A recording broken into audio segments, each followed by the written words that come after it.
Welcome to குட்டி சுட்டீஸ்.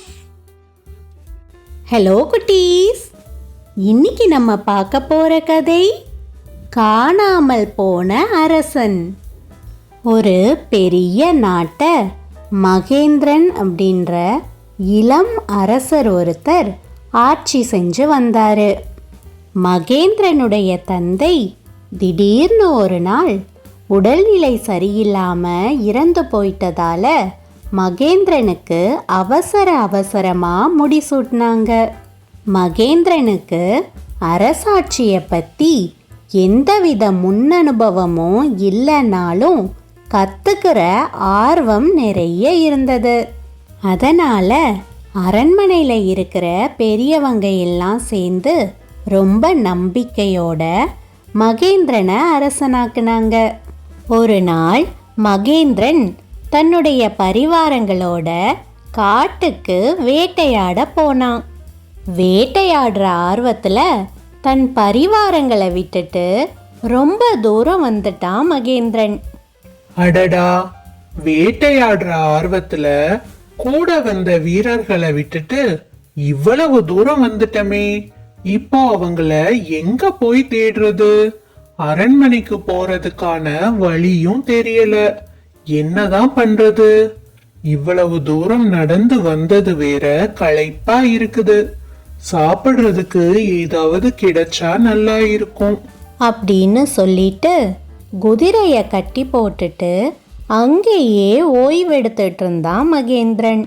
அப்போ அந்த வழியா வயதான மனிதர் ஒருத்தர் நடந்து வந்துட்டு இருந்தாரு. அவரை பார்த்ததும் மகேந்திரனுக்கு சந்தோஷமாகிடுச்சு. மகேந்திரன் அந்த பெரியவர்கிட்ட போய் பேச ஆரம்பிச்சான். ஐயா, நான் பக்கத்து நாட்டு அரசன்.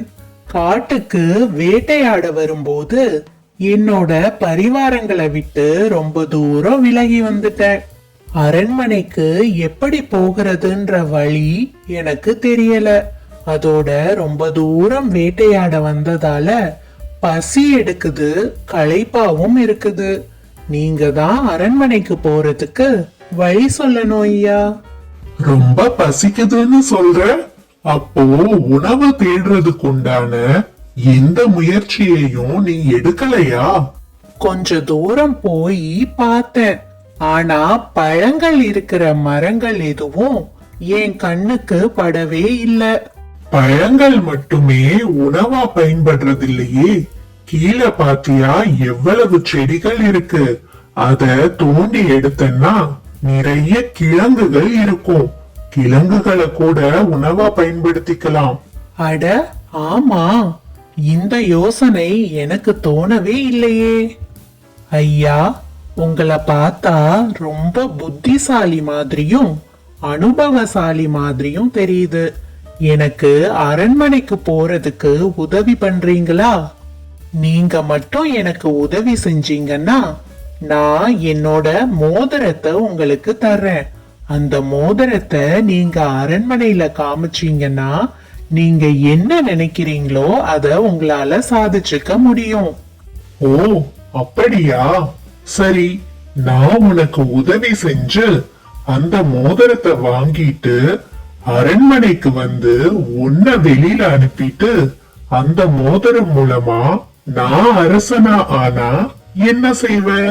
அந்த பெரியவர் இப்படி சொன்னதும் தான் அவசரப்பட்டு இப்படி ஒரு வாக்குறுதியை கொடுத்துட்டதை நினைச்சு மகேந்திரன் வருத்தப்பட்டான்.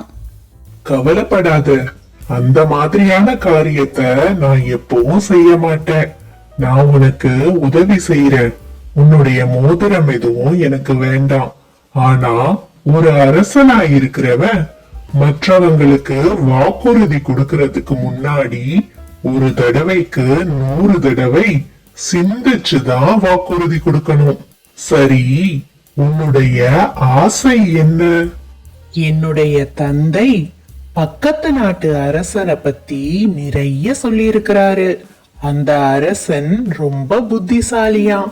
தன்னுடைய திறமையால சிறப்பா ஆட்சி நடத்திட்டு வர்றதா எங்க அப்பா சொன்னாரு. நானும் அவரை மாதிரியே சிறந்த ஆட்சியாளனா மாறணும். இதுதான் என்னோட ஆசை.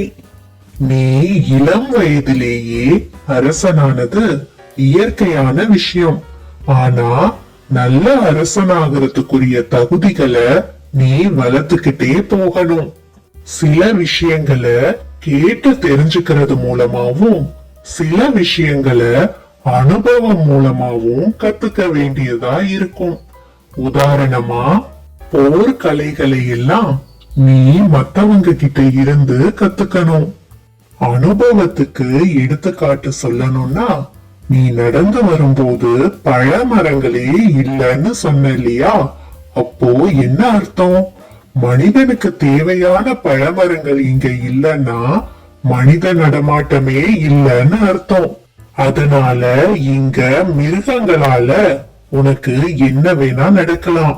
இத நீ யூகிச்சு இது மனிதர்கள் நடமாட நல்ல இடம் கிடையாதுன்னு தெரிஞ்சுக்கிட்டு உன்னுடைய பாதைய மாத்திருக்கணும். ஆனா நீ இங்கேயே சுத்திட்டு இருந்திருக்கிற. நான் வரலைன்னா என்ன ஆகுறது? இதுதான் அனுபவ அறிவு.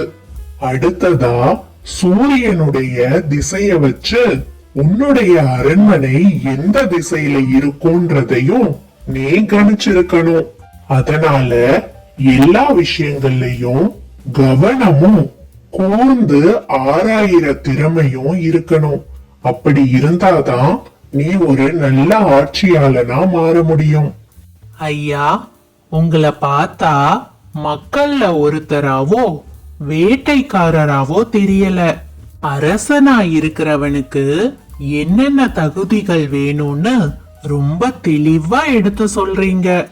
உங்ககிட்ட இருந்து நான் நிறைய விஷயங்கள் கத்துக்கிட்டேன். தயவு செஞ்சு நீங்க யாருன்னு சொல்லுங்கய்யா.